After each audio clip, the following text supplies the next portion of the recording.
BNP চেয়ারপারসনের গুলশান কার্যালয়ে দলের স্থায়ী কমিটির বৈঠক চলছে। লন্ডন থেকে অনলাইনে যুক্ত হয়ে বৈঠকে সভাপতিত্ব করছেন বিএনপির ভারপ্রাপ্ত চেয়ারম্যান তারেক রহমান। সেখানে আছেন রাহুল রায়। আমরা যোগাযোগ করছি তার সাথে। রাহুল, বৈঠকের বিষয়ে আপনার কাছে কি তথ্য রয়েছে? রিতা, আপনাকে ধন্যবাদ।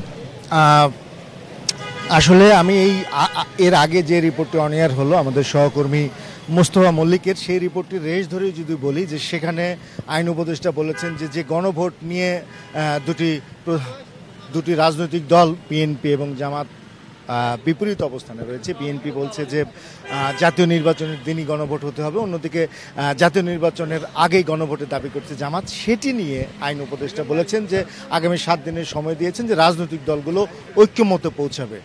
এবং সেই বক্তব্যের পরপরই আসলে বিএনপি স্থায়ী কমিটির সদস্যরা বৈঠক করছেন, সেটি আরও বেশি গুরুত্ব পাচ্ছে এবং আরও প্রাসঙ্গিক হয়ে উঠেছে। তবে যদিও আজকের যে এই স্থায়ী কমিটির সদস্যের বৈঠক সেটি গত রাতেই জানিয়ে দেওয়া হয়েছিল এবং যথারীতি এই বৈঠকে সভাপতিত্ব করছেন লন্ডন থেকে ভার্চুয়ালি যোগ দিয়ে দলের ভারপ্রাপ্ত চেয়ারম্যান তারেক রহমান।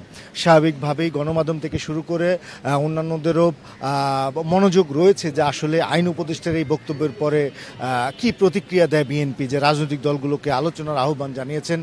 সেটি নিশ্চয়ই এই বৈঠকের পর 3টার সময় সংবাদ সম্মেলন করার কথা রয়েছে। সেই সংবাদ সম্মেলনে এই বৈঠক নিয়ে বিস্তারিত জানাবেন স্থায়ী কমিটির পক্ষ থেকে।